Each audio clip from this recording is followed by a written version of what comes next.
Welcome, everyone. The webinar will begin shortly and will be recorded. Connect with the Campaign for Grade Level Reading on social media. On Facebook, like the page Campaign for GLR, and on Twitter, follow the account at Reading by Third. Please use hashtag Learning Tuesdays and tag us to tweet anything you learn from today's webinar, and we'll be sure to retweet. We encourage you to share your questions, reflections, and observations on social media. Once again, we would love to connect. So on Facebook, like the page Campaign for GLR, and on Twitter, follow the account at Reading by Third. The webinar will begin shortly. It will be recorded and shared with you afterwards.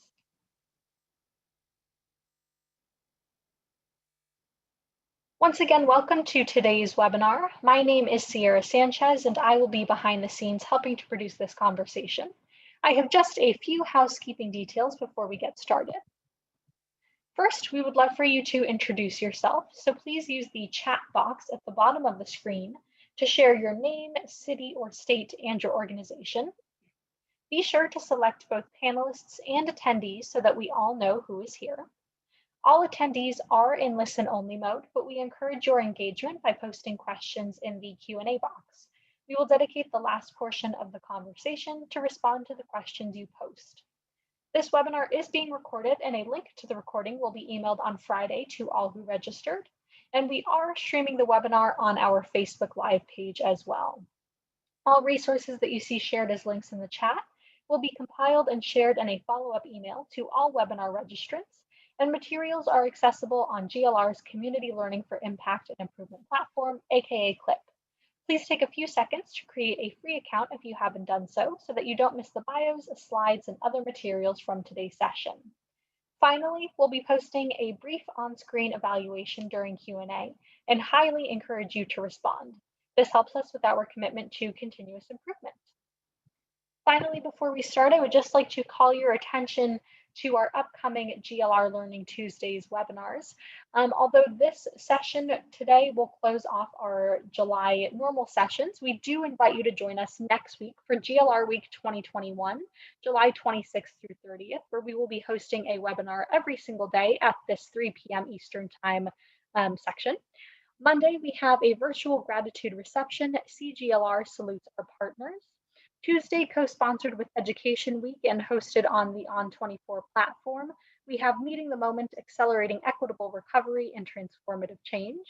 Wednesday, Bringing Digital Equity Home, the Suncoast Digital Access for All initiative. Thursday, co-sponsored by United Philanthropy Forum, is the Care Fund, a philanthropic initiative to meet the moment. And finally, on Friday, an invite-only session entitled Assume Collaboration, a consultative conversation on aggregating for impact. We will be sure to add links in the chat box to register for these upcoming opportunities, and we hope you will join us for most, if not all, of these sessions. Joining you now is Jeimee Estrada-Miller, Senior Consultant with the Campaign for Grade Level Reading. Thank you and enjoy the webinar. Welcome everyone. My name is Jeimee Estrada-Miller. I'm currently a researcher and educator at the higher ed level with University of Southern California, focused on K-12, and I'm here with you today as Senior Fellow with the Campaign for Grade Level Reading. I'll join the conversation to moderate our latter portion, which will be a town hall component today, but I'm jumping on now to introduce our moderator for the conversation, who many of you already know, especially if you joined us last week, Dr. Lillian Lowery. Dr. Lowery is a lifelong educator who has dedicated her career to supporting teachers and boosting opportunities and outcomes for young people. As superintendent for the state of Delaware, she oversaw improvements that pushed graduation rates to an all-time high, while all groups of students posted consistent annual gains in achievement. When she served as state superintendent in Maryland, she successfully implemented transitions to higher standards, better student assessments, and more meaningful educator evaluations. She has held positions at all levels of the education system, from teacher, principal, administrator at the district level to state education commissioner. Dr. Lowery is currently board chair of the Carnegie Foundation and vice president of student and teacher assessment at the Educational Testing Service. We are very fortunate to have her moderating this conversation today, especially with education commissioners, having been in that seat for 2 states, and continuing this conversation about what states are doing to accelerate equitable learning recovery. So Dr. Lowery, take it away. Thank you so much, Jeimee. It is a pleasure to be here, and welcome to everyone. And thank you for joining us today for the Grade Level Reading Tuesdays webinar entitled Meeting the Moment, State Policies and Spending Decisions. As noted, I'm Lillian M, and I'm honored to moderate today's panel. We will hear from state leaders and discussants who are engaged in policy development and implementation. Today's exchange of ideas continues our Accelerating Equitable Learning Recovery series of discussions, which have included state policymakers, nonprofits, supporting school systems, advocacy organizations, and school systems leaders in order to build understanding of the impact of the pandemic and share understanding of what's working and what's helpful in this important time of recovery. This session, as Jeimee stated, is a segue from our Grade Level Reading Learning Tuesday webinar on July 6th, which featured policy organizations including Education Commission of the States, the Education Trust, National Rural Education Association, Excel in Ed, Council of Great City Schools, and National Conference of State Legislatures. Policy leaders from those organizations shared exemplars from states and districts that are implementing policies to address early literacy and readiness to learn on all levels of the pre-K continuum, innovative, formative assessments that provide actionable data for ongoing teaching and learning, the pursuit to diversify the teacher pipeline, and the integration of lessons learned from virtual learning that can support classroom teachers with universal digital access to customize learning and tutoring.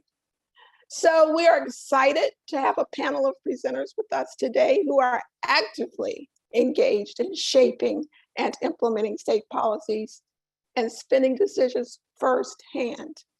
In addition to our outstanding panel, we have several other national leaders on Zoom with us today who have been invited to participate in a town hall style conversation led by Jeimee that will include your questions from throughout this session. So please share your questions via the chat function throughout the conversation. Okay, so let's meet our panelists for today. Our panelists include Dr. Eric Hall, who serves as Senior Chancellor of the Florida Department of Education, serving as a top advisor to the commissioner and implementing key policies for the state's education system. His responsibilities include leading and overseeing the Florida college system, Division of K-12 public schools, career, technical, and adult education, school choice, vocational rehabilitation, blind services, Office of Safe Schools, and the Division of Early Learning. Chancellor Hall's experience in education, youth development, and juvenile justice spans 2 decades. In addition, he has served as an executive and head of department for numerous organizations. Charlene Russell Tucker currently serves as acting commissioner of education for the Connecticut Department of Education.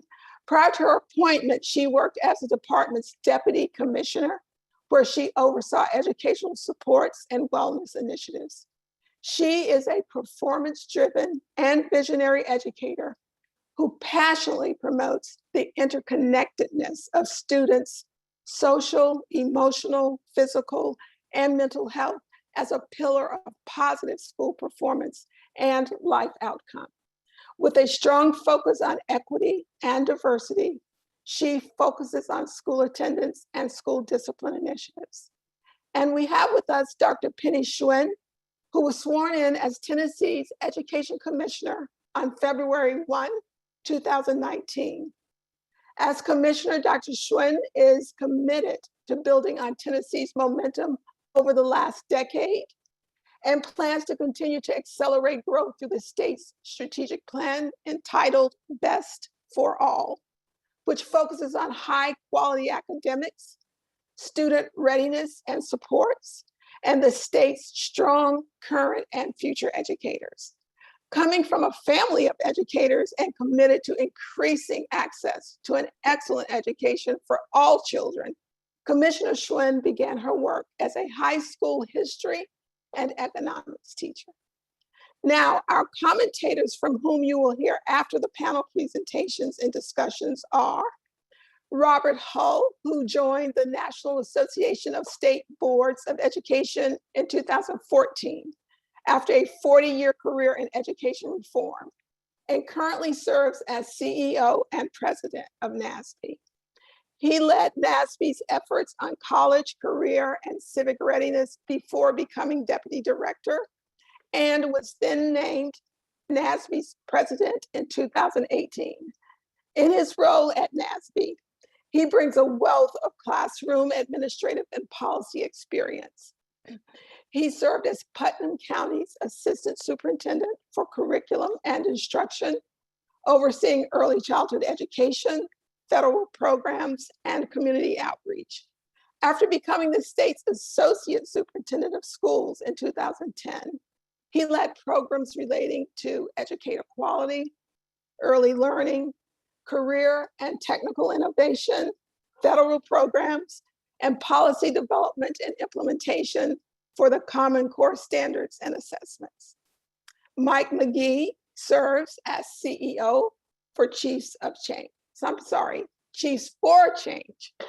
His previous experience includes co-founding and leading the Rhode Island Mayoral Academies. His work as CEO of REMA involved creating a network of regional, diverse by design public charter schools throughout the state and successfully advocating for changes to state education policy. Before founding REMA, Mike taught American literature and philosophy at Haverford College, Wheaton College, and the Rhode Island School of Design. In 2004, he received the Elizabeth Aggie Prize in American Studies for his book, Emancipating Pragmatism. Among his professional accomplishments, he is a 2013 Pahara Aspen Education Fellow, a Pahara Fellowship Moderator, and a member of the Aspen Global Leadership Network. Now to our panel. We will start our conversation with understanding some context from each of the commissioners' states and the conditions and instructional settings that their students experienced during the 2021 school year, 2020-2021 school year. So let's start with Senior Chancellor Eric Hall from Florida, followed by Commissioner Schwinn from Tennessee, and then Acting Commissioner Russell Tucker from Connecticut. Hey, well, good afternoon, Lillian. I appreciate the invitation and the opportunity to be here today. And, on behalf of our team here at the Florida Department of Education and everyone in our education system, it's a privilege and an honor to be a part of this discussion. To kind of give a snapshot of Florida, I just want to provide a little bit of background just about our state and some numbers that help to ground some of the discussion today. So Florida, being the third largest state in the nation, we have nearly 3 million students in our education system. You can see the statistics here on the slide, but about 63% are economically disadvantaged, 10% that are English language learners, 15% are students with disabilities, and 90% high school graduation rate. 4,000 schools across our state, almost 4,000 schools, and 177,000 teachers. But one of the things that I like to always highlight is that Florida being the third largest state in the nation, we're home to 5 of the 10 largest school districts in the country. When you think about Miami-Dade, Broward, which is home to Fort Lauderdale, Palm Beach County, Orange County, which is home to Orlando, and then over in Hillsborough County, which is home to the Tampa Bay area. And I call that out because Florida is much more also than just beaches and amusement parks. A lot of times when people think of Florida, those are the first things that come to mind. But Florida is also a very diverse state when we think about urban and rural communities, and having, again, some of the largest districts and some of the smallest rural communities, just like other places around the country. And we're a beautifully diverse state. We have our 3 largest demographics of students are represented with about 36% of our student population being white, about 35% of our student population being Hispanic, and about 22, almost 23% of our population of students being Black. And again, it's just beautiful diversity, and we are just, again, we're proud of the work that we're doing here in our state. And I want to dive into that a little bit more by talking about really what we've seen this past year and really set the stage for what I think today is going to be a great conversation as we highlight, the work that we've been doing in Florida and talk about, the opportunities and some of the barriers, like many other states, that we've had to work through. If we go back and we think about, back on, was it March 13th of 2020? It's a day to me that, I'm very, mindful of, because I know states around the nation and schools around the nation were making decisions about, closing and what were we going to do to ensure the success of our students. And we watched that, we paid attention, we worked hand in hand with our superintendents and our school leaders. And again, that day vividly stands out in my mind, because I remember being in our conference room here at the department on a call with our superintendents across the state, talking about the decisions that we would be making immediately to help pivot and transition, not closing schools, but pivoting our schools and our students to distance learning. We're very fortunate in Florida that we've had a long history of having, like, the Florida Virtual School, having policies in place to where districts and schools were familiar and really almost expected and required to have, their own franchise versions of virtual schools available to support student learning. And we recognized that was an asset, but that also did not mean that we were in a position to ensure that every student was going to get the access that they needed and really support them, during that period of time. So again, we put the conditions in place, worked with our district leaders, and our teachers were the real heroes in that situation, working quickly, where we extended our spring break by one additional week so that schools and districts could coordinate and again make those pivots to transition to distance learning. From that, if we go to the next slide, I'll just highlight some of the things that I think, for me, I'm proud of our team and again of our districts and our partners in this discussion, that we're fortunate that we have a very coordinated system already in the state of Florida. Earlier, when you were kind of introducing my background and the work that I'm responsible here for at the department, our state agency includes our Office and Division of Early Learning, which represents almost 11,000 child care centers across our state. We have a VPK program, the Voluntary Pre-K program, which is universal in the sense that every 4-year-old in our state has access to that pre-K opportunity. Then we have our K-12 system under that same umbrella with our State Board of Education. And then in conjunction with that, access to our post-secondary services and supports with our state college system and our career and adult education system. So we laid out a strategic initiative going into the summer as we wrapped up the school year with, again, distance learning.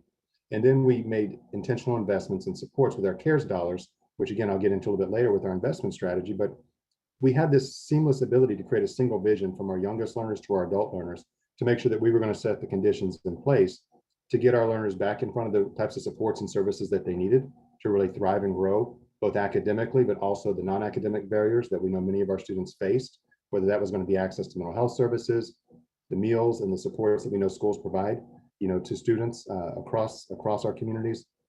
And in building that CARES Act plan with a very intentional vision, we also made sure that we set the stage with getting our students back into the options that were critical, for some being an in-person traditional, what we call the brick and mortar in-person learning opportunity. We introduced an innovative option where districts could design the strategy that they thought would work best for them in their communities, and then continuing to build out our virtual options for students that needed that type of support. So we used the emergency order ability of our agency with our commissioner to really set an expectation, because we were concerned about the fiscal impact, knowing that we're driven by students being in schools to drive our funding model. We set conditions in place by using our emergency order abilities to say, okay, well, let's give parents choice. Let's give parents the ability to make a decision about those 3 models and what they need for them when it comes to the safety and health of their children and their families, while also making sure that we could take into account their individual, and unique needs to grow academically. So with that, we put funding, conditions in place where we held schools and districts harmless based on those historical models of our funding system, paid them based on projections. But we did that with the caveat that you would make sure that those 3 options were going to be made available for parents that needed that brick and mortar option, parents that wanted that option for something more innovative, and at the same time creating a capacity around our virtual systems. We did that for the first half of the year under that emergency order 06 that we launched in August, back at the beginning of the 2020-2021 school year. And what we saw going into the fall was about 65% of our students here in the state, when schools reopened at the beginning of the school year, again, brick and mortar, in-person options were available. Our students, about 65% of the parents chose to have their children attend in person and be in the presence of our great teachers. And we think that made a world of difference. We built on that success going into the second half of the school year with what we refer to as our emergency order number 7, where we built on our capacity. We kept those funding, models in place to keep our districts whole so that we wouldn't risk, attrition in teachers, wouldn't have budget cuts at the local level that could have resulted in a number of positions having to be cut because of how the funding model is structured in our state. We again held them harmless, continued to support with the investments based on the appropriations that were made available. And from there saw that we reached almost 80% of our students coming back to brick and mortar for the second half of the school year. And this all comes back to what Florida has been known for, which is really trying to create a robust choice environment so that we empower parents to make the decisions that are in the best interest of their children. And I think with that, like I said, I know we're going to get into some other discussions later, but for us here in Florida, I think opening schools, it really set the stage. It really came down to our coordination and collaboration with our superintendents across the state. They really stepped up with us from the very beginning, from that March 13th conversation, working hand in hand to support what they felt was going to be needed in designing our CARES plan, to really helping us think through what these emergency orders needed to look like so that we would support them in the decisions that they needed to make locally to keep staffing and everything whole, because we knew at some point kids were going to come back. And really, again, following that same strategy with our early learning system and working to make sure that we got our students back into childcare to where, we went, very quickly from almost half of our childcare facilities being closed to very quickly, within a matter of a couple of months, having 99% of our childcare facilities open to have children coming back in and supporting our families that needed that type of support, while at the same time building those conditions for early learning to get those developmental skills and things in place so that we could hit kindergarten readiness. So again, really proud of the work that we've been doing, and look forward to sharing more about the achievements, the barriers that we've overcome here in Florida, and just again, appreciate this opportunity, Lillian, to be with you and the other panelists today in this conversation. Thank you so much, Eric. Thank you. Dr. Schwinn? Yes, good morning or afternoon. So in Tennessee, I think we took a similar approach to what you heard with Florida and really built on the infrastructure that existed here. One of the things that we are the most proud of is just how hard our districts worked from day one, starting with the summer, to make sure that they offered options for all of our families. And so 98% of our districts offered an in-person option for at least half the year. Most of our districts offered an in-person option for the vast majority, if not all of the year. And then everyone was open by early spring of 21. But as we thought about summer of 2020, some of the things that we did, I think, really relied on guidance and supports in strong partnership with the hard work that was happening at the local level. And so we developed in, a 4-month time period that we were all on, over 200 guidance documents. And so we had a series of both school closure toolkits in the early spring and early March, and then school reopening toolkits that were at the grain size level of district employees. We also, in working with the State Board of Education, had continuous learning plans. So those were public-facing plans to ensure that students received an equitable education, especially if they were in a remote environment, really laying out kind of what does the rigor of the content need to be? How do we ensure that all students have equal access to education opportunities? What does parent engagement look like? Professional development for teachers, et cetera. All of those were required to be completed and approved by the department in partnership with districts. We had those in place for virtual learning. But then I think what made the most difference for us in Tennessee, again, were the relationships and the ways in which folks came together, which is it's the Tennessee way, it's the volunteer spirit. And so we spoke with superintendents across the state 3 times per week throughout this year. So every Monday, Wednesday, Friday at 1 o'clock. Sometimes it was just the Department of Education talking about updates. Often we had the Department of Health on there giving updates to superintendents. They were also able to submit questions, and it kept information flowing. We also had smaller engagement groups focused on core areas of academics, student readiness, and the whole child, and educators, in addition to some work that we did with our regional groups where we meet monthly with our 8 regions. We partnered with the University of Tennessee so that every teacher and every principal in the state had access to free online professional development for how to teach and lead in a virtual environment, and then stood up a number of online resources to ensure that folks had access regardless of where they were teaching or where they were learning, because we had, well over 1,800 different school sites in a normal year, and that multiplied rapidly when you think about all the virtual seats that children were sitting in. So Best for All Central is a site that we stood up, and that had a series of videos videos that matched our high quality instructional materials that were open sourced. Anyone is able to log in, look at the videos, look at resources for mental health, both for families as well as for teachers. We had folks logging in from literally every state and averaged about 50 to 60,000 users per month. We launched Reading 360, which is our comprehensive literacy plan that I know we'll talk a little bit more about later. And we are thrilled about kind of the work that was started last year and will escalate rapidly over the course of the next 3 years. And then a special shout out to PBS. I think we talked a lot about internet access for students, and we've talked about that for a long time over the course of the entire year. But we also have to remember that there are children across the state, and Tennessee is not isolated in this. We are a very diverse state, but we have students where you can't give them a hotspot because there's no cell phone access. And so using PBS and some of their technology and the partnerships there allowed us to use the video lessons that were online and put those on PBS during the day. So students still got access, especially those younger grades, as well as opportunities with TSIN, ensuring that we had science and connection to STEM and STEAM work at home. And so I say all that because it was about, on that one side, really effective planning to ensure that when we started the year, we had strong plans in each of our 147 districts for every single child.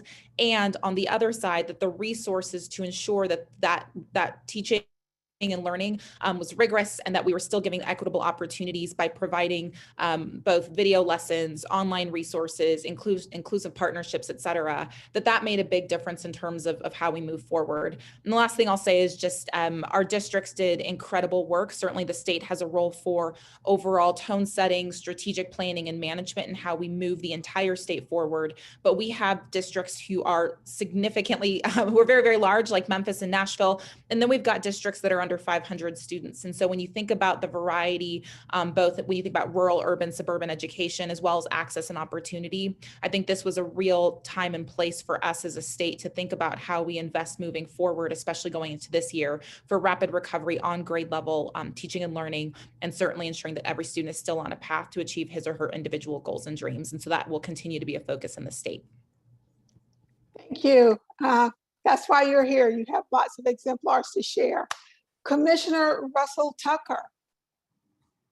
Thank you very much. And so pleased to be here with all of you.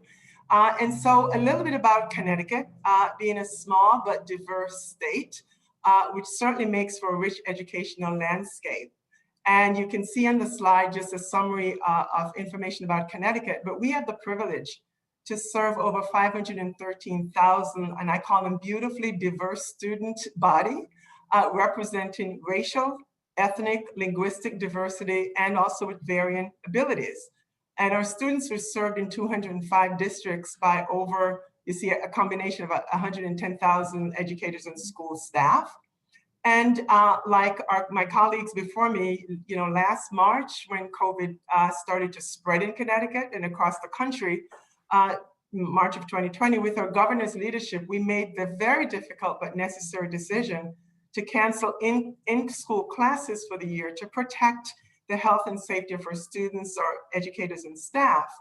And so our school community was abruptly forced to move to remote learning, kind of without all the infrastructure that we would have hoped certainly to be in place. And we're keenly aware that these closures adversely impacted students, and particularly those already vulnerable populations, due to the lack of connections, so connectivity, certainly the social emotional support devices, and the structure, not to be overlooked, that in-person schooling provides. And so having access to high quality in-person programming, we know in regular contact with our support staff, is vital for student success and moving forward to address their academic and social emotional needs. We've learned from our data, which I'll talk about briefly, is that all student groups exhibit lower attendance rates on remote days than on in-person days. And that's data we have specific to Connecticut. And that this pattern is most acute among our students with the highest needs. And however, students with high needs tend to be more fully remote at greater rates than their peers. So studying our lessons from the spring of 2020 allowed us to take action to be better prepared to deliver equitable access to educational opportunities to all their students, kind of no matter their home situation or education or language needs. And so based on that, we saw what we saw last year. In the fall, our department, with the cooperation of really hardworking staff at the local level in their school districts, we deployed 2 new data collections: weekly collection of learning models and enrollment, as well as monthly collection of student membership and attendance, to allow us to make data-driven decisions and to support stronger student engagement, particularly during our 2021 school year.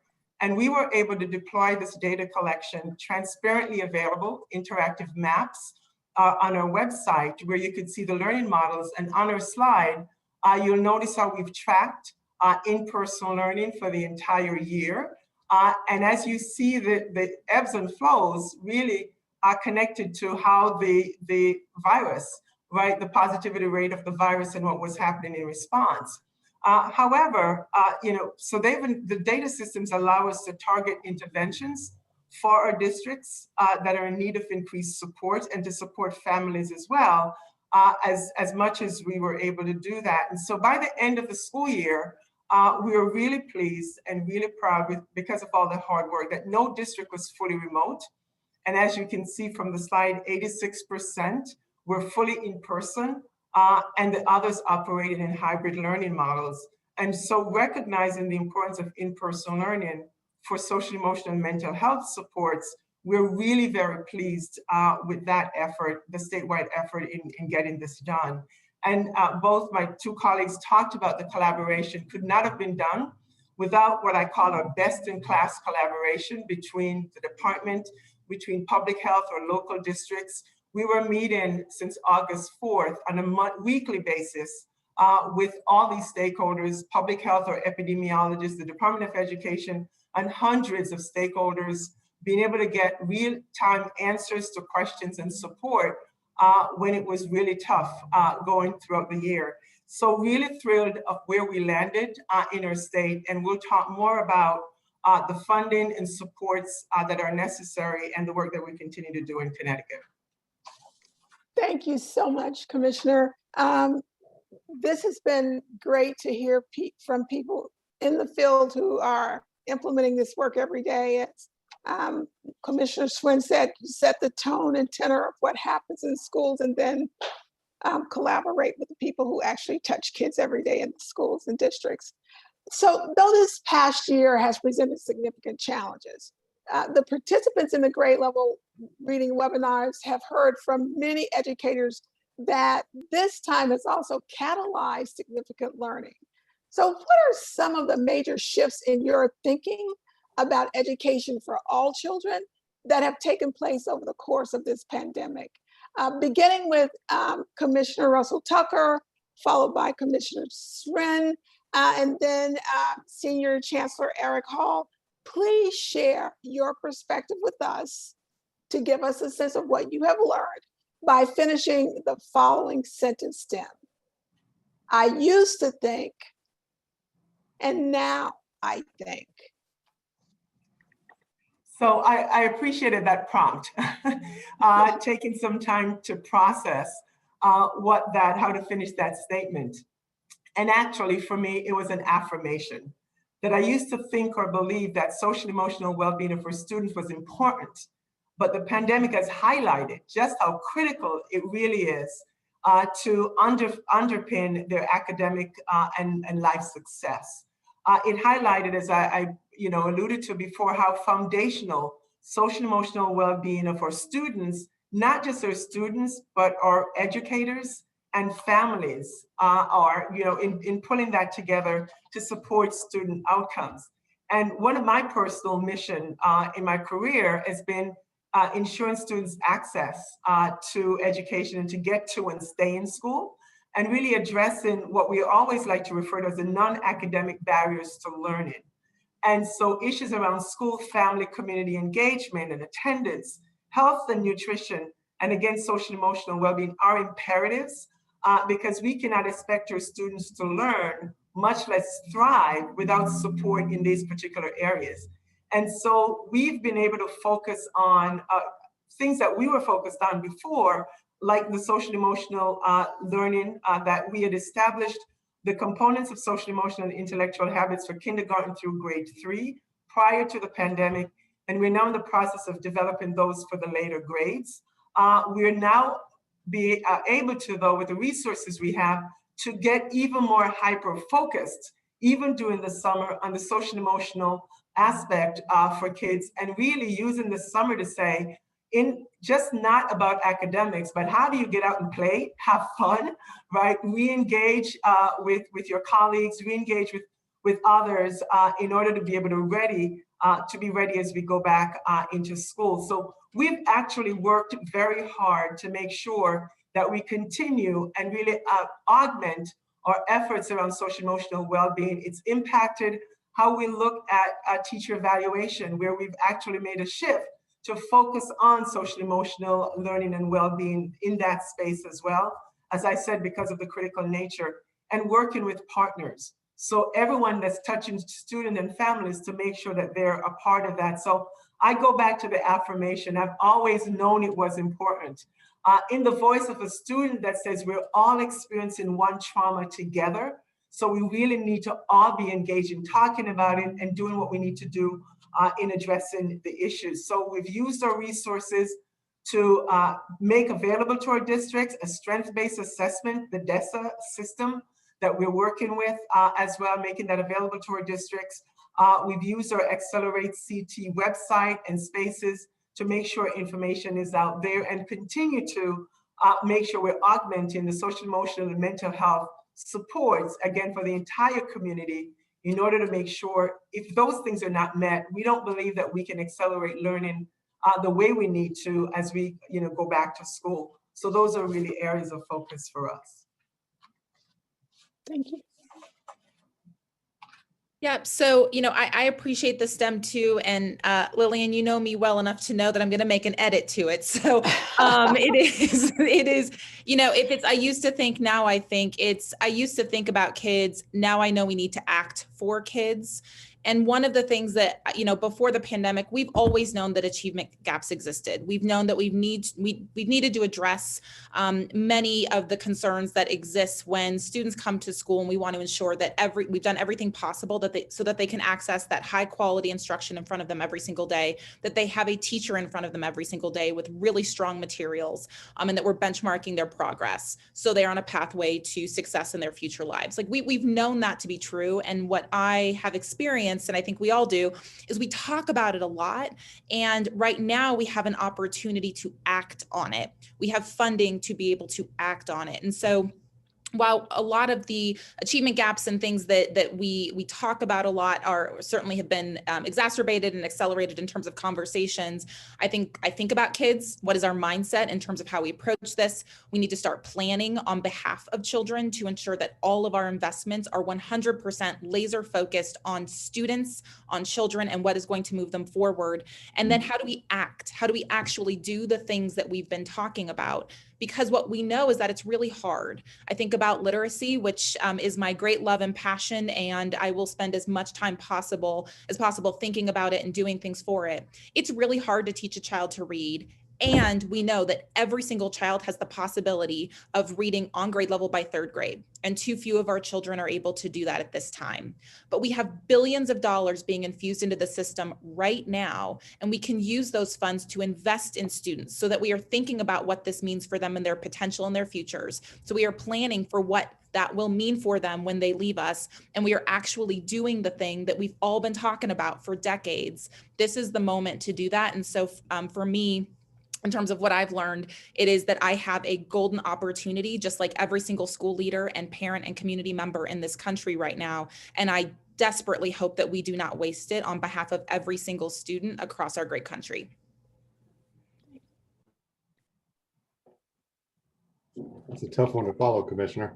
But in all seriousness, I mean, I would have to echo the same sentiments that both my colleagues have kind of reinforced. But I want to highlight one other thing that, going into this, pandemic, and I go back to that March of 2020 and decisions that were being made. And, I think growing up as an educator myself, we were always taught about the impact that technology can have and the enhancements that it can bring to a classroom and supporting teaching and learning. But I think when we saw that high dependence on the technology, what we found, and what really for me was a pivot point in a moment to say, that technology is an enhancement, but it is not a replacement for great teaching. And it's not a replacement for the important relationships that we know our students depend on, not only with their teachers and the support team that's at the school, but also the relationships they build with each other. And I think for us, that really was a significant motivator to move quickly to get conditions in place to get schools reopened. We did that really with two primary, values up front. It was about the safety and health of our students and our staff, and trying to make sure that again our schools could reopen in a manner that protected everybody involved. And like I said earlier, empowering parents to make those decisions. And again, the technology was a great enhancement, but again, it did not replace really and address the needs that we know our students had. It helped to be a bridge. And so getting our schools reopened and doing the things that I mentioned earlier, I think it set the stage. But now, as we continue to go forward, looking at the data during this period of time, and I think the data has really told us a lot about, the role that, technology can play, and more importantly, the role that great teachers can play. And we all know that. Being a former teacher, my parents are both teachers, and then thinking about those non-academic barriers that Commissioner Russell Tucker, talked about. My wife's a school social worker. So I see this and I breathe this in my home, listening to my parents and the challenges that are out there. And I think it's very real. And, Commissioner Schwinn mentioned earlier, when you think about the opportunity that we have right now to use the information that we have available, and we did this, at least here in Florida, we looked at progress monitoring data. We deployed the largest initiative that we have seen here in our state, where all of our districts and schools have their own practices of using progress monitoring assessments locally, but we didn't have a statewide system to really look at that data in a holistic way. And that was one of the investments that we made. We invested so that all this data would come back into the state so that we could use that to start tracking how our students were performing throughout this year. And then in doing that, that helped us to reinvest and think about our priorities with reinvestments coming into not just ESSER 1, but the priorities we're going to be laying with ESSER 2 and so forth. So collectively, I think, again, going back to the prompt that you provided earlier, Lillian, how again, technology plays an important role. It's a supplement, but it is by no means a replacement for great teachers. And again, the relationships that we know our schools create in addressing, again, the academic needs of our students and addressing those barriers and all the work that we've done with gaps, but doubling down on that now with the additional supports and the investments that we have this unique opportunity, as mentioned earlier, to put these resources in place, wrap every resource we can around our students to help really accelerate learning and close those gaps that, again, we know have been there, but more importantly, accelerate that learning and close those gaps more aggressively now with extended learning opportunities, summer bridge programs, the other things that we can put really, in front of every child right now. It's a unique opportunity that we got to take advantage of it. And again, as everyone has said before, we've got this moment in time, and this will define whether we're being strategic and intentional or whether we're just making decisions that in the end are not going to address, the goals that I think all of us have for kids. And, we take this as a very serious moment and looking forward to sharing, I think, the success that, we're hoping to see across all schools in our state and the work that we know our leaders and our teachers are doing day in and day out during this period of time. So thanks to all three. And as you have been presenting, it has not gone unnoticed that each of your states did what you could to be responsive to students and listen to parents, but to have those face-to-face opportunities, the percentages of your students who at least had hybrid or either in-person learning is really remarkable. And that says a lot about your leadership. So thank you. So you guys have several times mentioned this huge amount of funding infusion. So let's talk about what is upcoming for the 2021-22 school year. We know that we are not yet fully out of the pandemic. Schools are getting ready to put their new plans into action over the summer. And you've heard examples from our commissioners of how they are doing that. And we have seen, as noted, an unprecedented over $120 billion, that's with a B, $120 billion infusion of extra one-time dollars provided for K-12 education. So tell us about what's going on with recovery dollars in your states. We will get to your spending priorities in a second, but first we want to start with your constraints. What constraints or directives did you get from your governor, your boards of education, legislature? Let's start with Tennessee, then we'll move to Connecticut, and then we'll go south to Florida. Yeah, I appreciate that. And I have to say that, I don't know that there were that many constraints. I think that we actually had the opposite experience in Tennessee where, in January, Governor Lee called a special session of the General Assembly before legislative session started. We worked very closely with our General Assembly partners and really came together to say, we know there's some federal funding coming, but what has to be true in Tennessee, regardless of what's happening at the federal level, we are in an emergency situation right now when we think about what we have to do for our kids. And so during that special session, major legislation was passed. We had a Literacy Success Act, which really focused on early literacy into high quality materials for students throughout their education experience, because we believe every child should be reading on grade level. We looked at summer school, so learning acceleration programs, and made sure that summer school was available to any child in the state, especially those who were lower performing or most negatively impacted by the disruptions due to the pandemic. I had the great opportunity of being on a bus tour throughout June and went to 50 districts over the course of 3 weeks across the state, looking at those summer programs funded by state dollars, and the leadership of our General Assembly, our governor, and the partners that support this work each and every day around the state. And so that was incredible to see that we're looking at somewhere between 15 and 20% of our students getting access to 4 to 6 weeks of additional learning time on top of all of the other investments, because we said, let's take out the barriers, let's remove those and ensure that those students who need more opportunity can take advantage of that. And I think the only other thing that I would mention is that we had a strong commitment to assessment. And I think that some of the constraints that we have been thinking about and trying to plan forward and look forward is that we have to know how our kids are doing.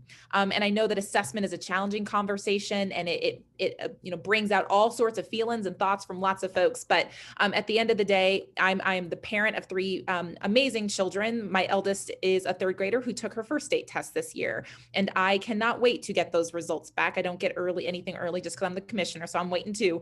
But I want to know how she did, because one of the things that we're going to do is talk with her teacher next year and say, look, Ellie really thrived in this environment, and here are some things that we need to work on, and here's where we're a little concerned about where she should be compared to other entering 4th graders. And so that kind of information to families is absolutely the responsibility of a state agency and has to be a priority. And as we're seeing states start to get that data back and posting that information, we know very, very clearly that we've got a lot of work to do, because our educators have been working really hard. No one can outflank a pandemic. And so what we have to do now is really think about, from my perspective, the wonderful leadership and work that we've seen from folks across the state of Tennessee to get in front of some of that, some of those big challenges this summer, get students access to learning this summer so we can go into next year, make sure kids are reading, and most importantly, use that information to drive our decision-making, drive our investments, and keep that acceleration moving forward very, very rapidly, because our kids deserve that kind of work and effort. And I'll follow up with that, as Commissioner Schwinn talked about getting the summer, making sure that we don't waste the summer, really critically important. And similarly, we did not have any constraints from the governor or legislature or a board. Really, it was around partnerships. And so this was an opportunity. I think one of the benefits, I think, of the pandemic, if there's a benefit, is I think a state agency working more collaboratively. And so we partnered, for example, the governor's office and other state agencies on how to use and grade, even though education had a lot of money coming to it, but so other agencies got American Rescue Plan dollars, including the state. So we explored ways to braid these funding streams to maximize their impact for Connecticut's children. We had stood up an Accelerate CT Education Task Force with over 100 partners from different sectors that were able to be a part of that thinking with us. So a prime example for what we've done for the summer, we immediately used our summer enrichment program funds from ARP-ESSA for grants to other agencies for camps, enrichment programs, and we worked with the Office of the Governor to also fund a summer college corps, right? And these are young people, right, who could certainly work, provide staffing inside of our programs, as at the same time that they're compensated for doing that. And then we make sure SEL was braided in there, with much support from our Connecticut After School Network. They provided the SEL training for free to these College Corps members who were then being mentors and all that for students.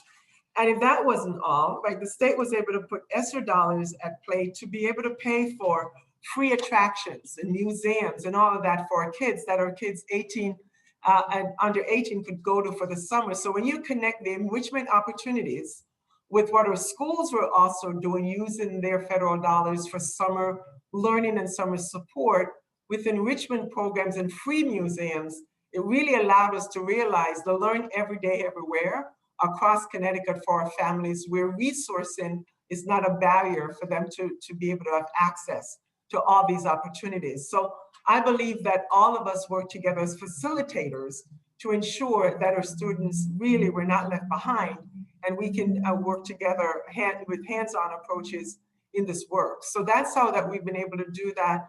At the same time, our legislators, they were very active.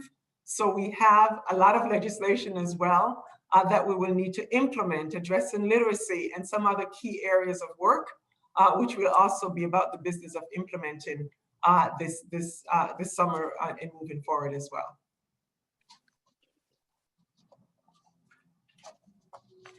Well, from my perspective, I would tell you, absolutely zero constraints, as you've heard from the other states, but we worked and moved urgently with the governor hand in hand. I mean, his vision, his goals, the things that we had to really leverage with our funding streams, how we were going to work in coordination, as I said earlier, with our superintendents and our local leaders. The coordination and collaboration, I think, was really a testament to the state and coming together and saying, no, we're going to, again, be strategic in this time. We're going to move in a way that stays focused on our goals, our priorities, and use the data to inform the decisions that we were going to make. From the beginning of, Governor DeSantis and at the beginning of his term, he laid out some very intentional priorities for our state, looking at things like kindergarten readiness. We know that based on, data from a couple of years ago, about 57% of our students are coming into kindergarten ready based on an entry assessment that they take. That became one of our North Stars because we think that's a critical point, because we know that about 75% of the students that come in that are not kindergarten ready, they struggle to catch up. And we all know the data when you get to third grade. And using those data points for us, we really channeled our energy to say, okay, let's look at our early learning system. Let's look at what we were going to do to create the conditions for providers to reopen. What were we going to do to make sure that we put supports in place to get not just childcare, but really that pre-K program, our BPK program, get that in place, get our educators back in there to be able to support our students. And then using investments like a rising kindergarten program for kids that were going to be coming into kindergarten that didn't get a chance to complete their BPK program to hit kindergarten, hopefully more ready than they would have been in the absence of that summer support. Did the same thing with some summer bridge opportunities for other grade levels. And again, I know we're going to talk about the, investments and some of those priorities in just a few minutes, but I go back to the constraints. The constraints were really no constraints. I think the constraints were the barriers that everybody was navigating about how to get parents to feel more comfortable with the options that were available to them, communicating that in a way so that parents understood whether they wanted brick and mortar, whether they wanted a virtual or an innovative option. Getting those things in place quickly so that by the beginning of the school year for 2021, people knew the options, they knew the choices that they could make, and then what would we do to prepare, our schools, to support teachers, our school leaders, our district leaders, and our childcare system across the board to get the services and supports in place, and then lined up our investment strategies to support that movement. And we tracked data every single day. We looked at the number of students that were coming on campus, the number of students that were participating virtually. We worked with our districts to really try to, create policy supports that would give them flexibilities to address attendance barriers, using flexible funding that, in some cases was prescribed for certain priorities before, saying, hey, look, use these funds the way you need to address the barriers that you had to do locally. I think the flexibilities across the board, again, you go back to constraints were removed. Urgency took the forefront of what we had to get done in making our decisions, keeping it very focused on what we had to do to support children and students in the past that we wanted to be able to address, to close those gaps, and ultimately supporting our educators across the board to do the good work that they've done, from the beginning. And again, I don't have any constraints other than just the dynamics that everybody around around the globe were facing in trying to, help address and mitigate the risks while making sure that, again, the supports were in place to get our students back where they needed to be, which is in front of our great educators. Well, the common theme from all three of you from your states is from the governor to the state legislatures to the commissioners all the way down. People came together with a sense of urgency and pooled whatever resources they had to do what was in the best interest for kids. And we all thank you for that. We really appreciate it. And I know your families and students appreciate it. So we're going to wrap up with the spending.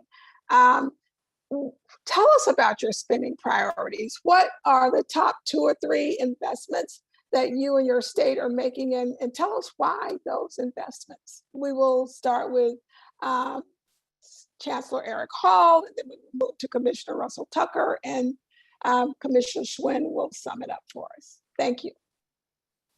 I appreciate that. And I'll start with something I said at the beginning today, which when we laid out our spending priorities, we looked at what the data told us. I mentioned our kindergarten readiness from a couple of years ago. We also had done some additional data, mining, and looked at, our 3rd graders more than a decade ago. We looked at their performance and what were the trends that we would see, almost 10 years later by the time they would hit 10th grade. And what we found, and this is data that informed our priorities and our urgency even before the pandemic, and that was that almost 86% of our students that were below achievement in 3rd grade, they remained below achievement by the time they were hitting 10th grade. So when you talk about creating opportunities for upward mobility and talk about post-secondary pathways and access, you can't do that without putting the conditions in place early on for early grade support. And so that's where we channeled a lot of our upfront funding with our child care funds that were coming in through the CARES Act, looking at, again, the rising kindergarten programs to close gaps. We also put in place, building on our efforts here in the state around literacy, deploying 20 additional regional literacy directors that were working regionally with our districts and schools to implement the science of reading, a phenomenal partnership with the University of Florida with the Lastinger Center, using the literacy matrix to go out and train and support our teachers, especially those that needed additional training and support in deploying those evidence-based practices as we were doubling down on closing gaps. We put about $140 million out just in our CARES Act plan, really focused on literacy and those early grade levels and closing gaps from, again, those regional directors, investments in curriculum that was going to be proven and evidence-based to target, what we need to do with students that were falling behind. What we were doing also there to upskill, again, upskill is a new term, right? Everybody talks about upskilling your workforce. But part of upskilling our workforce is investing in our teachers and building their capacity to do this work. And then what are we doing also to build the capacity of our system leaders and our school leaders to do that same work and use data to drive decisions? One of the things that I would say, in addition to supporting our teachers, is that historically we've had reading coaches in our schools, but we used this time to also build their competencies and look at how we were going to develop a pathway for them to go back and support their teachers. Everything you'll hear me talk about is support teachers, and in the end, they'll drive the outcomes for kids.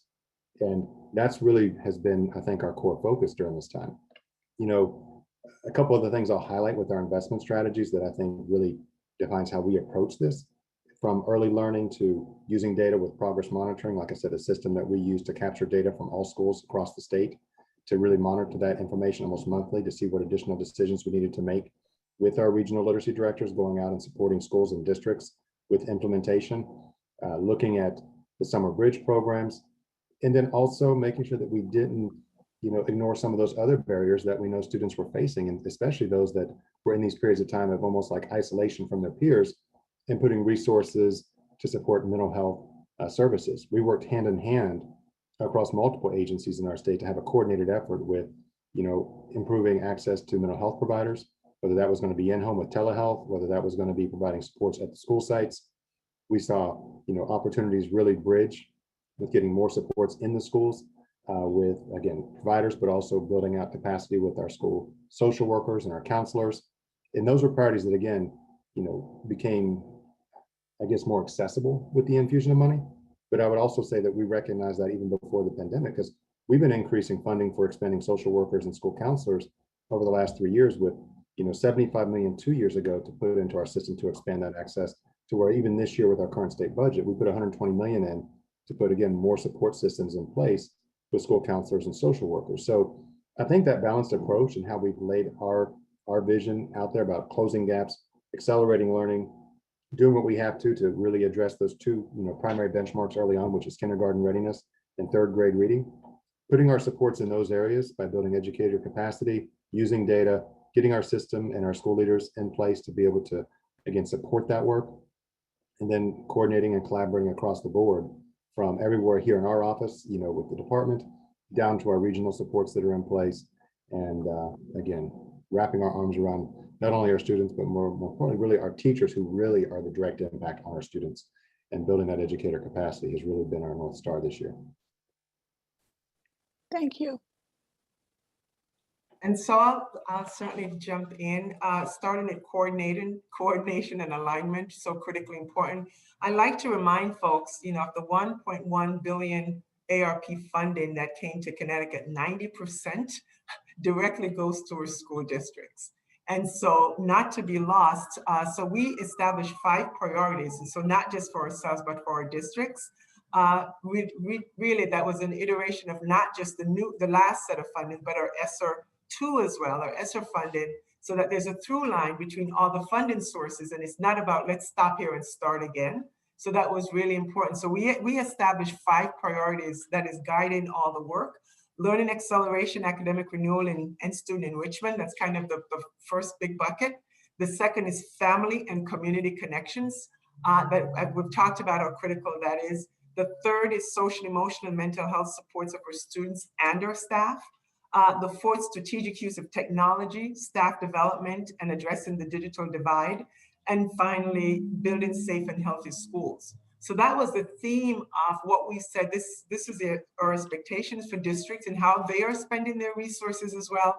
And then that allows us at the state agency to really be strategic about where gaps are or where further alignment may be necessary. And so again, I go back to the example of the summer enrichment grant where we leveraged that funding and really provided incentives in that process to say, let's get started in the summer. We have innovation grants and expansion grants that we've put in place. So that is moving forward with other funding. And I should say, we recognize using our data that attendance and engagement is an issue. And so we have a huge statewide initiative in addressing student attendance and engagement, but it was the governor's $10 million GEAR funded that went towards deploying this learner engagement and attendance program, right, connected to the work that we're doing here at the agency. So another way of braiding and leveraging funds. So we didn't have to spend our dollars to do that because the governor's GEAR fund is working on that. So we can address that differently with our funding.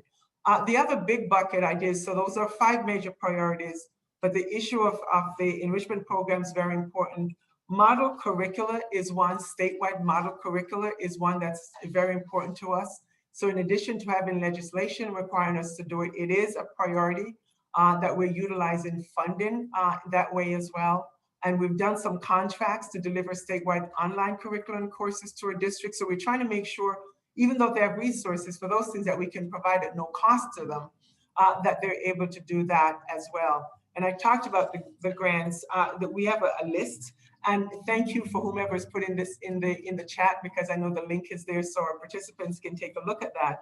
But we also have on the horizon high doses tutoring that we will certainly be supporting. And of course, the social, emotional, and mental health of students, as as Eric talked about the work in Florida, we want to make sure that when kids go back to school, there is behavioral health supports in all our buildings. And that means that we're working with making sure school nurses, school social workers, or school psychologists, and all those pupil personnel, they're there as needed, but also providers, right? We have behavioral health providers who can also provide supports. And so it's really not a one size fits all. It's making sure that those resources are there. And we also want to make sure that we give ourselves the breathing room to see what else do we need. So it's not just about let's start doing a checklist of everything we want to invest in, but to make sure that we're truly strategic, take a look at what districts are doing, how we further support that, and where the gaps are, because I don't know about other states, not all the districts receive the same amount of resources, right?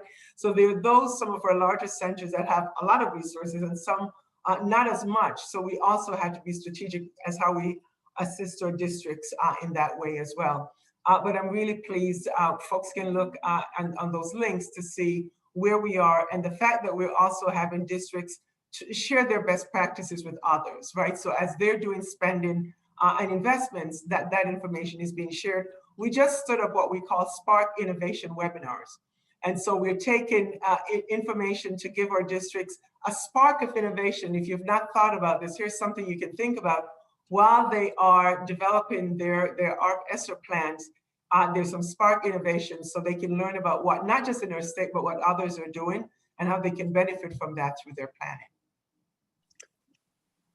Thank you. I'll round us out. So, in Tennessee, we are focusing on a strategy that says we need to go really, really deep in just a few things. I think we've looked at past relief packages and large funding sources and seen best practices and really found that if we want to have sustainable investments, these are one-time dollars, and we say that all the time, like we're not going to have some big $3.5 billion infusion at the end of this annually in the state. And so when we're looking at one-time funds, how do we responsibly invest in a way that will have a long-term impact for students? And so we've picked three things aligned to the three pillars of our strategic plan, which is academics, student readiness, and educators. And so for academics, we've got our Reading 360 program, which is a comprehensive way in which we are looking at early reading and high quality materials for English language arts in K through 12. And that includes most recently sending decodables directly to families, making sure we have over 11,000 teachers who are doing professional development over the summer for literacy, and over 100 districts who will be part of our literacy implementation networks. All voluntary. Even though we know folks are tired, we are seeing that they want to do as much as possible to move the needle for kids.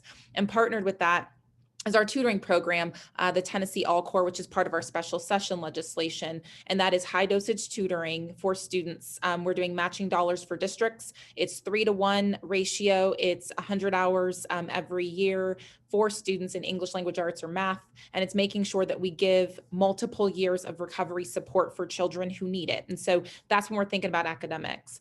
Our second big investment is on advanced pathways for kids. So we have an initial grant of 30 innovative high schools across the state, rethinking what high school should look like, saying that high school does not need to be in rows in desks in a classroom 6 periods a day. Why not have high school on a workforce campus and make sure that students can get both apprenticeship and work-based learning as they are taking rigorous courses?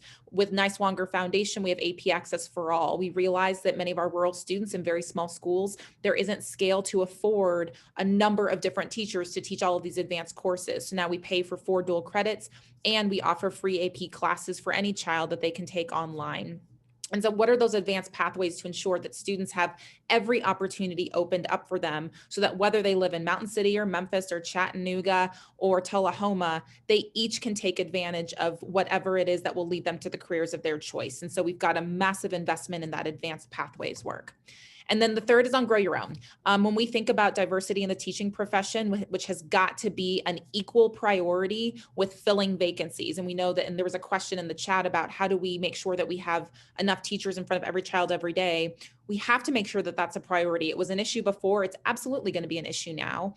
And we need to make sure that we have teachers who are going to stay in the profession. And so in Tennessee, we've invested in Grow Your Own. That's expanded rapidly over the last couple of years, and we'll continue to invest in that so that folks in their local communities can go to school that will be paid for. They have 2 years studying under a master or a mentor teacher, and they have their credential without any debt on the first day. So our new first-year teacher is now a teacher in their 3rd year of experience without all the debt that comes with college and your credentialing programs.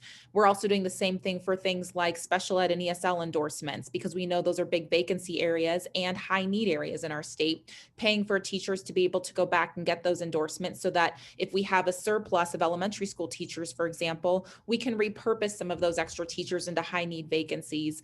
And I think the third example of that is that we've got a number of networks where we're paying for aspiring assistant principals, diverse leader network, to ensure that we are really investing in that and not just talking about it again, but actually putting our money where our mouth is and saying we've got to think really critically about what that means for our state.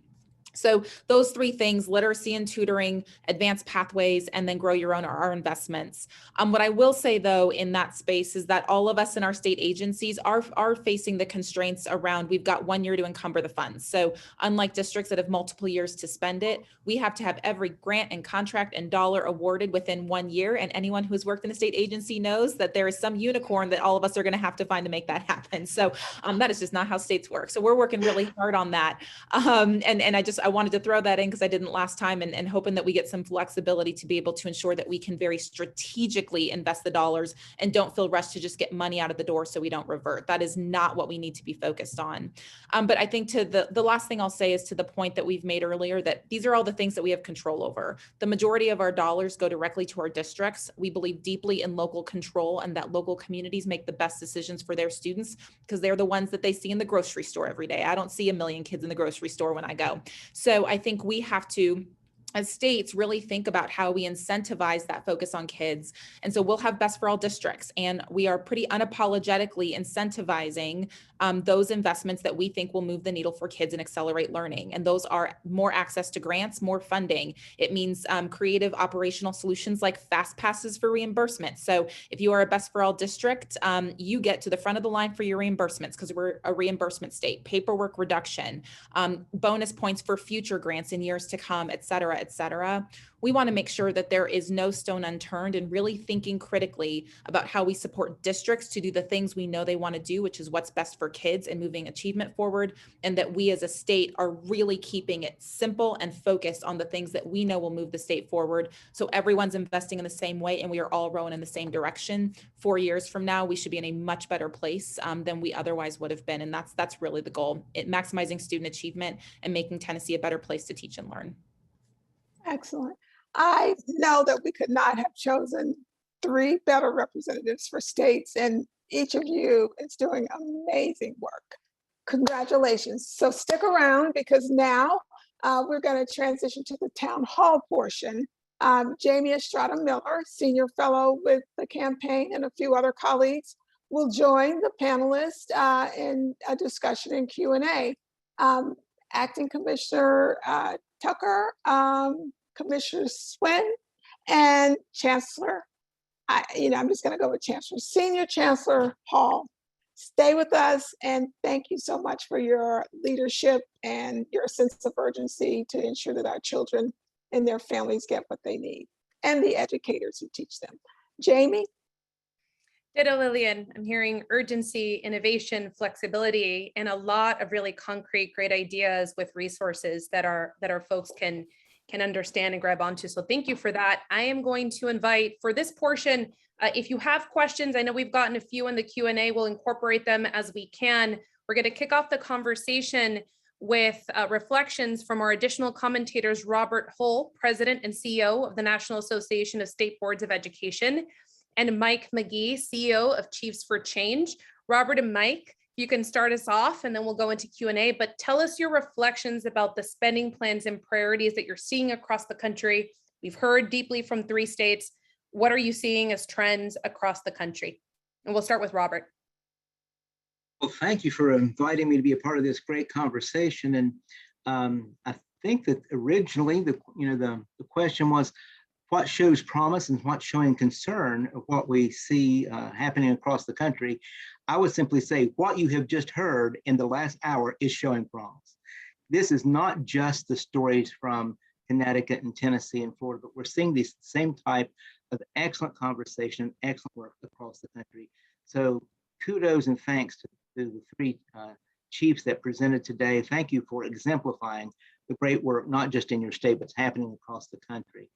But there are, as with all initiatives, areas of concern, things to be thinking about. And this unprecedented amount of money being given to states and to districts and to schools for education comes both with great opportunities and with great risks. And the opportunities that when we're talking to our members, we work with state boards of education. And the question that we're asking our members, are you ready to focus on the big bets in education that make a difference for students post-pandemic? Are you willing and are you ready to talk about not what's happening next year, but fast forwarding 10 years from now? What is going to be the legacy of this moment? Because this is my 46th year in education. And for 46 years, we've been saying, if only, if only, if only. If only we had the resources to do what we need to do. We knew we had the knowledge, we know we have the experience, but if only we had the resources. Well, guess what, folks? The dog has caught the car. The dog had been chasing the car and we've now caught the car. So what do we have left? What concerns me is, yes, we have the knowledge, we have the experience, we have the resources. But what concerns me is, do we have the political will? Do we have the political will as a country to exit this period of time of recovery and rebuilding to make a lasting difference? Yes, we have seen in this last year some wonderful work, but we have great inequities that have existed long before this pandemic. And what concerns me is basically, are we going to really address this and look beyond the 2024 time when this money is expended? So it really is, this is our legacy moment. If we want to look back 10 years from now and say, what did we accomplish? What is going to be our legacy? I think there are a couple things that we have really learned by example today and as well for the past year. And one thing I think we need to learn, one of them is that leadership matters. We see that. We see that leadership matters, that when state boards, chiefs, legislatures, governors come together, we can be a force, we can make a difference together. And leadership mattered in the last year. Can we maintain that momentum? Can we maintain those coalitions? So that is a concern, is can we keep this dialogue going? Can we keep these relationships moving? And the second is that process matters. I think that we all in every state have been in triage mode now for so long that we're moving quickly, quickly triage. Are we closing schools? Triage about how we do online learning, triage about the digital divide, triage about assessments, triage about reopening. It's time now to stop the triage thinking and think about process of engaging the right audiences, looking for the right evidence, and thinking about the innovations, not losing the innovations that we have seen come into play in the last year, and how do we build our capacity?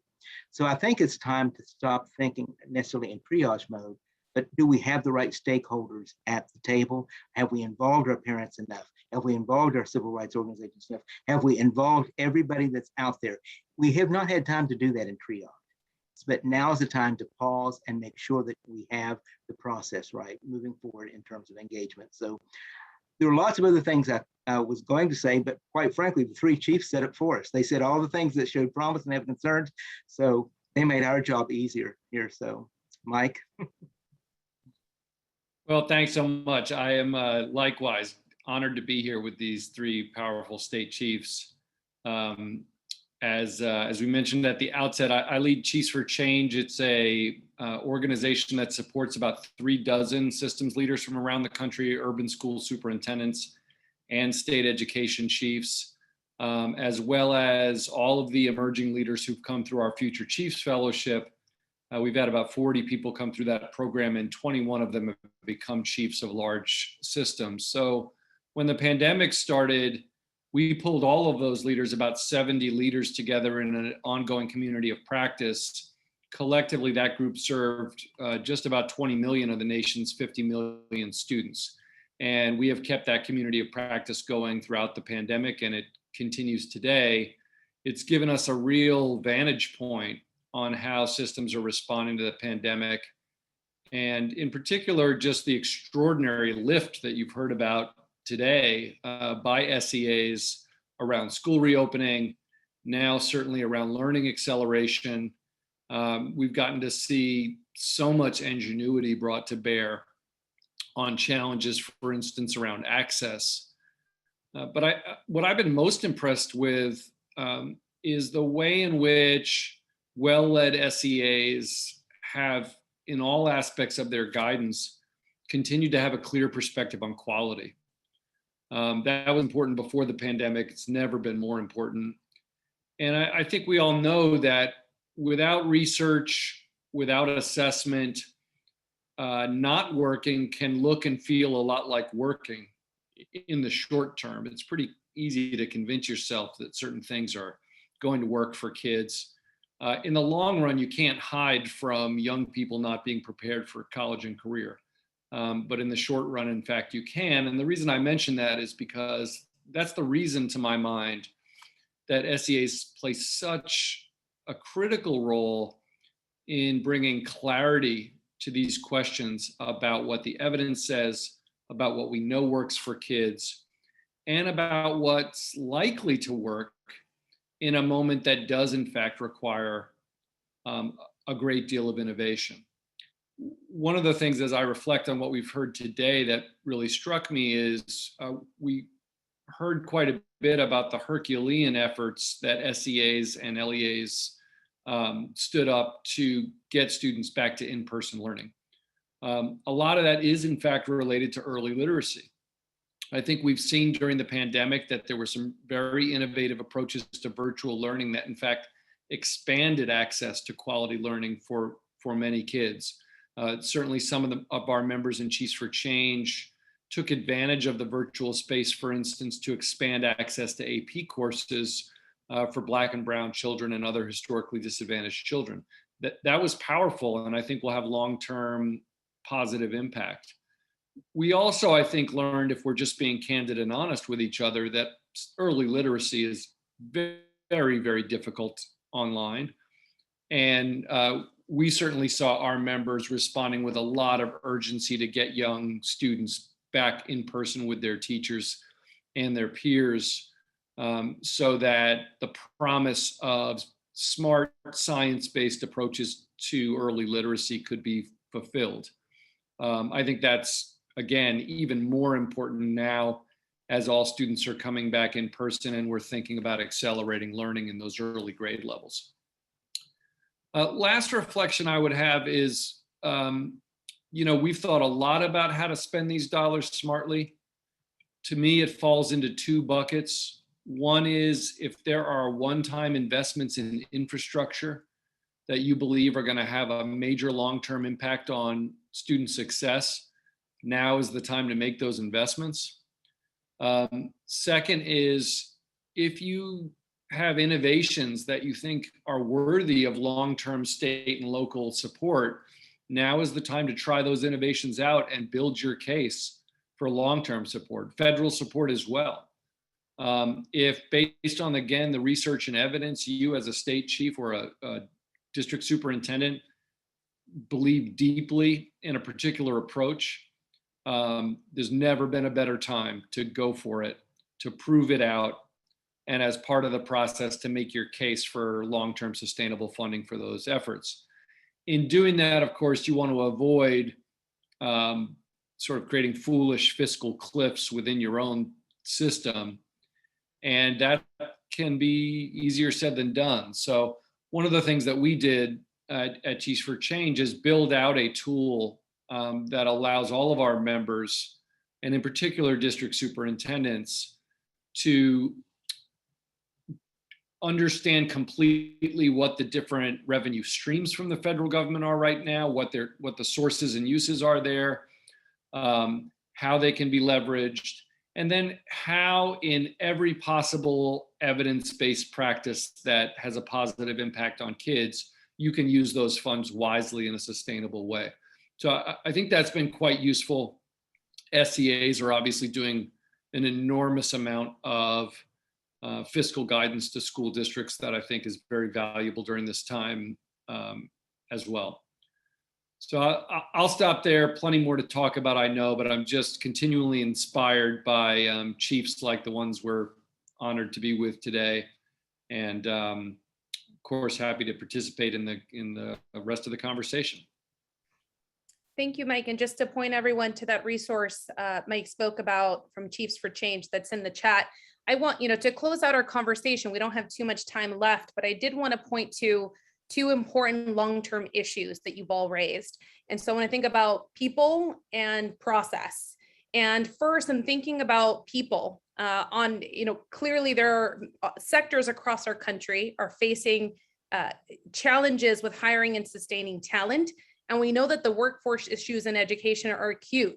Several of the commissioners talked about, investing in educators as a very important priority, as included in their top spending priorities. So if you can share with us at a time when we need, more time, more resources for students, especially from educators. We know that people are tired and retirement plays a part in the teacher shortage that many communities are facing at the moment. And that recruitment is also tough. So what are states doing about this? And we can start with our commissioners and then turn it over to Mike and Robert. How are we addressing the teacher challenges and investing in this for the long run, and how we bring folks in and keep them in? And participants, you'll see a poll come up. So please fill that out, but stay with us. We have a few minutes left and then we'll be closing out.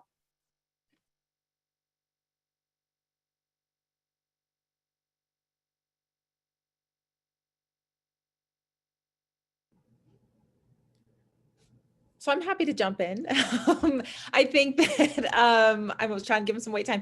You know, I talked a little bit about the Grow Your Own work that we are doing in Tennessee, and certainly put in a link in the chat there. I'm really, really proud of the team and the focus on how to ensure that we have all of our vacancies filled. We're doing so with a focus on diversity that reflects the incredible diversity of the populations of the children that we serve here in the state, as well as rural, urban, and suburban communities. But I also think that there is a way in which we need to ensure all stakeholders are more meaningfully involved. We're seeing that a lot with parents. They had a front row seat in education like never before. And same thing with our educators. We saw incredible creativity and frankly, a lot of energy and time in ways like we've never seen before. So keeping up that energy and making sure that they feel supported and are invested in is going to be a big priority for all of us to maintain the teachers we have and get folks into the profession. To do that, we are going to need to invest in removing challenges and barriers like the cost of becoming a teacher based on the salaries that we currently pay them. That has got to be a very real conversation. It is a hard one because it means we need to talk with our institutes of higher education. We need to talk about what loan programs and loan forgiveness looks like. We need to look at teacher compensation. All are really difficult things to discuss. But we also need to make sure that once teachers are in the classroom, they have high quality materials in front of them, so they are spending time focused on kids and not planning. And we need to ensure that they're getting the level of professional development that is commensurate with their experience and at a quality level where they're excited and engaged. And I think those are some of the things that we're thinking about, knowing teachers, making sure our teachers know that we're investing in them and that we're not just talking about it, but we're actually trying to include them in the conversations so that we are being really strategic about the profession and what that will develop into over time. You know, and adding to that, also looking at diversifying the workforce. So how do you make sure, right, that not only are you saying, let's recruit, but also making sure recruitment, you know, is conversant with the diversity of what we're trying to achieve. There's specific programs in addition to Growing Your Own that we're working with here. We have an Ed Rising program, which is introducing high school students you know, to early careers in education and supporting them in that vein. The next is like the next generation educators, again, highly motivated college students. So there are programs that I think that we can use to do that. But I think it's also right, you know, about supporting those who are currently there, right? Because it's also about recruiting and also retention. So what do we do to make sure that our educators are supported, that their needs are met so that they can be their best selves for our students, really critically important. And we're investing some state funding to make sure that we're able to do that here in Connecticut as well. I would offer a couple of examples. Eric, jump in.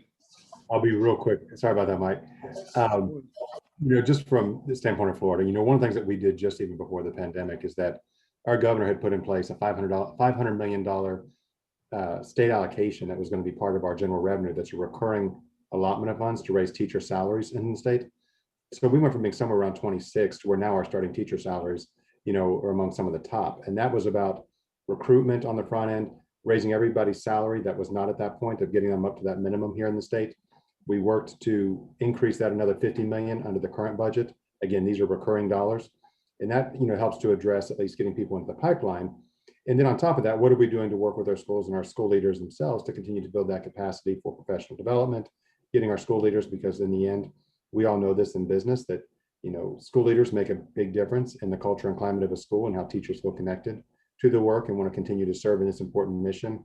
And then here recently as well, recognizing the challenges and the barriers that our educators really took on this past year, our governor announced with some of the funding that's been made available through, you know, ESSER 1, ESSER 2, and ESSER 3, looking at how we're providing $1,000 disaster relief payments with $1,000 going to every single teacher here in the state. So that's about recognizing the industry and celebrating and elevating teaching.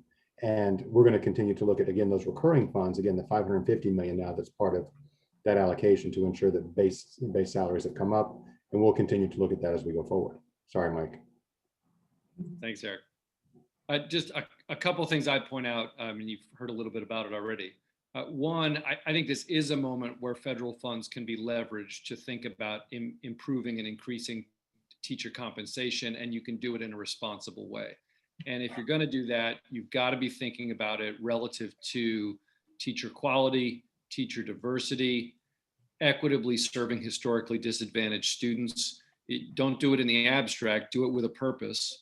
And I think we've got some really good examples of that emerging across the country. I'd point to San Antonio, Texas as just one salient example where Superintendent Pedro Martinez has put in a new compensation strategy that seems really smart to me. I'll put a link in the chat in just a minute on that.